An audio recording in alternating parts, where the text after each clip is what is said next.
village close to Bitola. This village is called Lagovandi. We have some traditional foods here. They come straight from Macedonia. Any questions? Yes.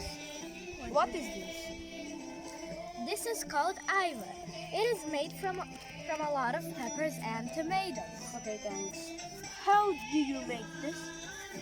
This is kind of like bread, and there are a lot of combinations to eat with.